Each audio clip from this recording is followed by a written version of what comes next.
les responsables de la CEDEAO ou certains responsables de la CEDEAO ne sont pas sortis des anciennes méthodes, toujours de faire peur aux populations, de faire le chantage aux populations, d'utiliser les populations comme une arme pour créer des problèmes avec leurs dirigeants. Donc aujourd'hui, nous pensons que nos populations ne doivent pas servir de bouclier. En tout cas, pour ce qui concerne l'AES, nous sommes dans une autre dimension, nous sommes dans une autre dynamique qui est celle de la fraternité, de la solidarité et de l'amitié entre les peuples.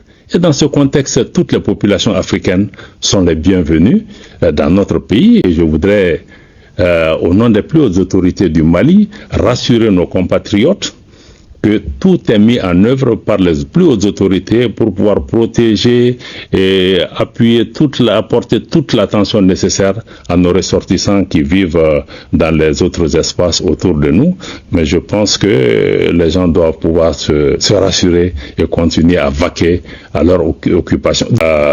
Que retenir du sommet du 6 juillet à Niamey? D'abord, le 6 juillet est à retenir comme un moment d'histoire extrêmement important où les présidents, leurs excellences, le colonel Assimi Goïta, le général Abdraman Chani, comme le capitaine Ibrahim Traoré, ont décidé de répondre à l'appel des populations de ces trois pays pour aller vers une plus grande unité, une plus grande solidarité, une plus grande fraternité entre ces trois pays.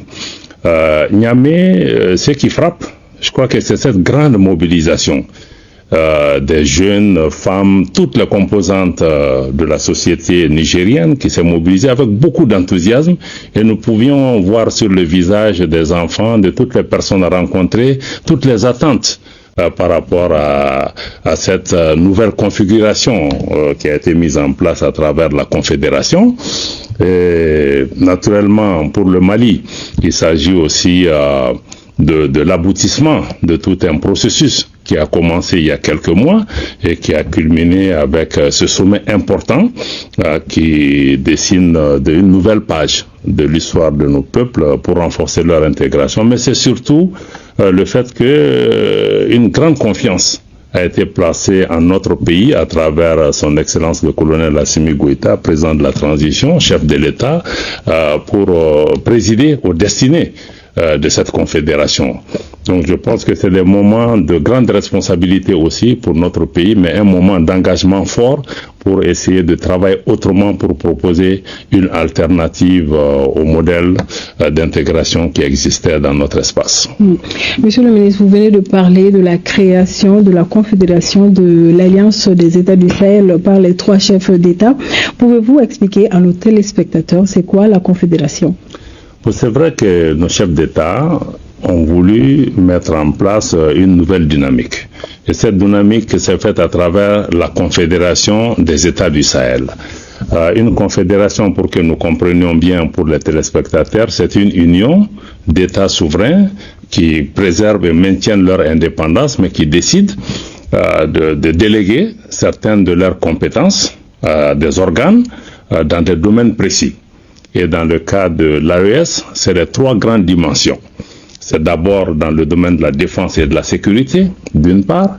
Ensuite, dans le domaine du développement et de la coordination de toutes les activités d'intégration. Et le troisième pilier, c'est dans le domaine de la coordination de l'action diplomatique des trois pays.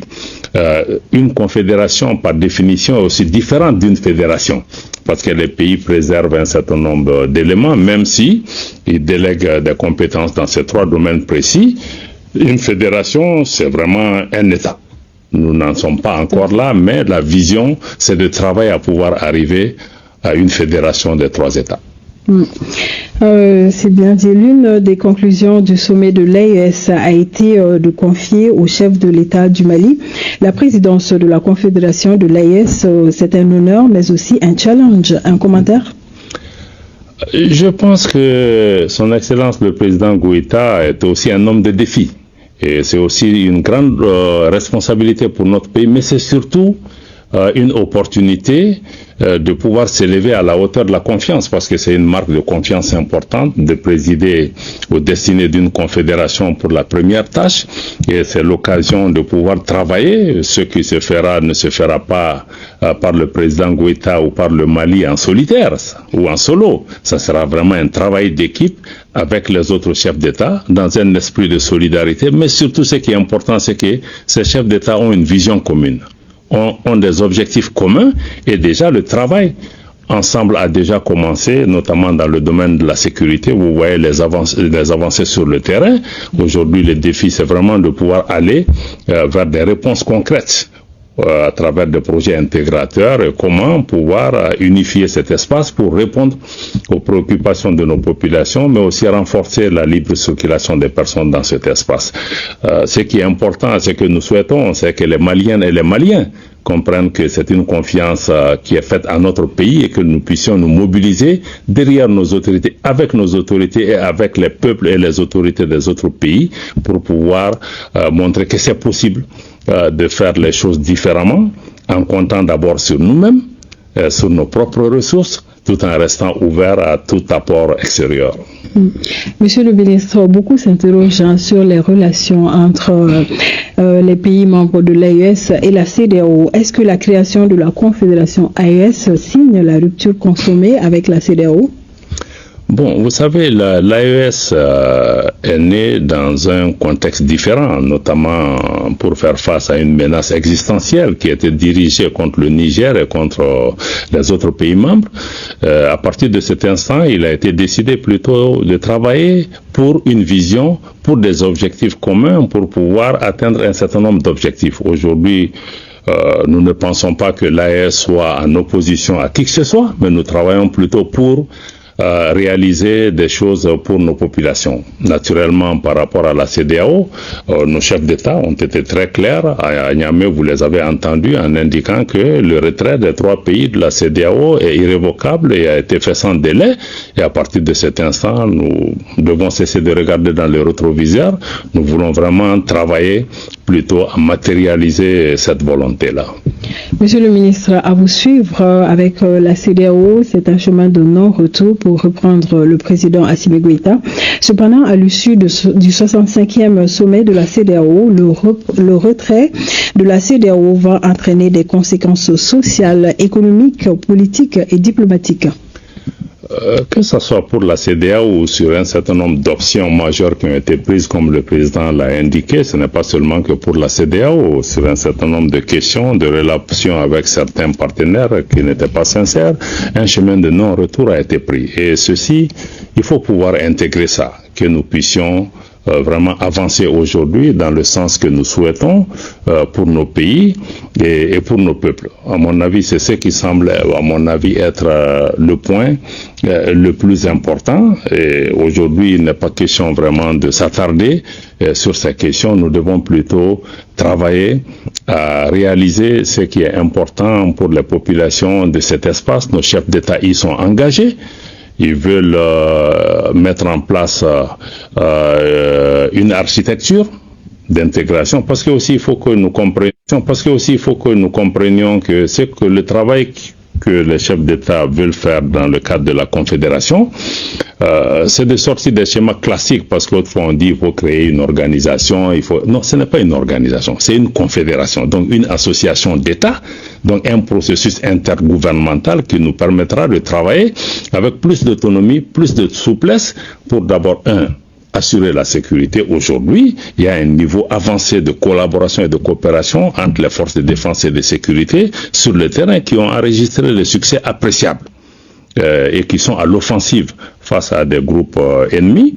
Et sur le plan du développement aujourd'hui, nos ministres en charge des questions d'économie et de finances et de développement ont développé des projets intégrateurs et un certain nombre d'actions à mettre en œuvre pour pouvoir renforcer la libre circulation des personnes, mais aussi à renforcer les échanges entre nos pays et des actions qui puissent bénéficier à nos populations. Et déjà, sur le plan diplomatique, nos pays se concertent déjà. L'année dernière, à l'Assemblée générale des Nations Unies, le Mali s'est exprimé avec l'autorisation et un accord avec le Niger au nom du gouvernement du Niger. Donc, nous pensons qu'aujourd'hui, il faut qu'on comprenne que la Confédération est une autre étape, une autre façon de... C'est nouveau, certainement. Il y a certainement des incertitudes par rapport à cela, mais je pense qu'avec notre engagement et le désir d'unité qu'il y a entre nos chefs d'État et entre nos populations, nous sommes certains qu'il est possible d'envisager des actions bénéfiques pour nos populations,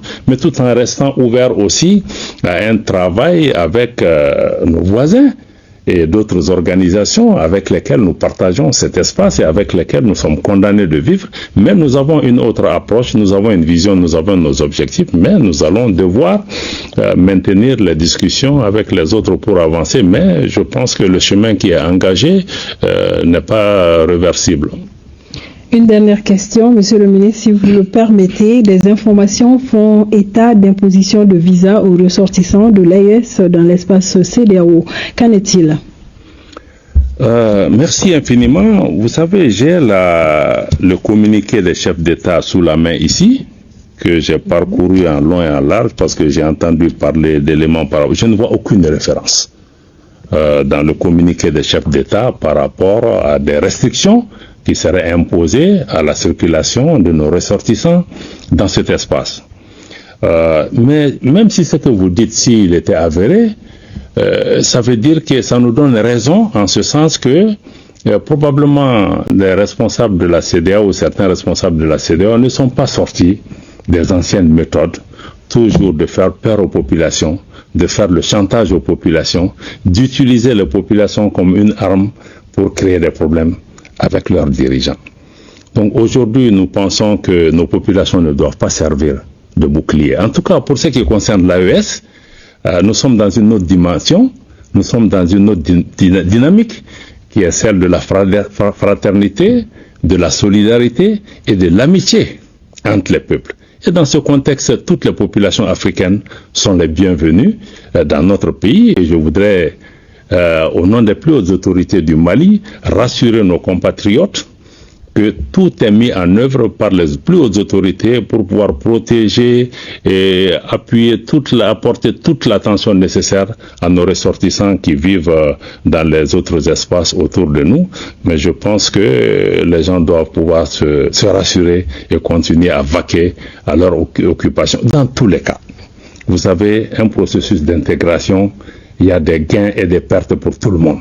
Mais nous devons travailler à minimiser l'impact pour nos populations et c'est à ça que s'attellent nos autorités. Mais il faut aussi qu'on comprenne que le chemin qu'on a pris est un chemin difficile, qu'il y a des conséquences, il y a des difficultés, mais tout est fonction de l'objectif que nous recherchons. Certains résultats ont pu être atteints grâce au sacrifice des Maliens. Qui aurait cru que le Mali aurait pu atteindre ses résultats sur le plan sécuritaire avec ses propres moyens face à des puissances qui ont été là avec des milliards de dollars investis pendant 10 ans qui n'ont pas donné de résultats. Donc dans le cadre de l'AES aussi, parions que nous allons pouvoir, avec nos maigres moyens, avec vraiment une volonté forte, pouvoir exploiter d'abord l'homme sahélien dans le cadre de cette confédération pour pouvoir donner une autre alternative, mais qui soit quelque chose de concret. Pas un rêve qu'on vend aux gens, mais quelque chose de concret et dont nos citoyens commenceront à avoir le bénéfice à court, moyen et long terme. Ça nous rassure beaucoup, Monsieur le ministre. Merci. Avez-vous un dernier mot? Le dernier mot, c'est encore une fois que nous puissions renforcer la solidarité entre nous Maliens, entre toutes les composantes de la communauté qui existent chez nous. C'est vrai, la sécurité est une dimension essentielle, nous y travaillons, mais nous devons comprendre que personne ne viendra nous sauver à notre place et que nous devons travailler nous-mêmes. Il y a un prix à payer pour chaque choix, nous devons pouvoir avancer. Les pouvoirs publics sont conscients des difficultés que traverse notre pays, mais ces difficultés ne seront pas surmontées du jour au lendemain aussi.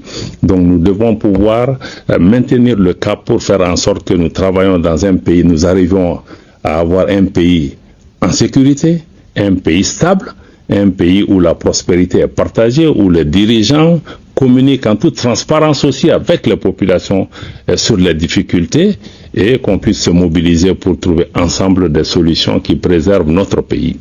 Merci d'avoir regardé la vidéo. Avant de nous quitter, n'hésitez pas à partager vos avis dans les commentaires. À bientôt pour de nouvelles vidéos.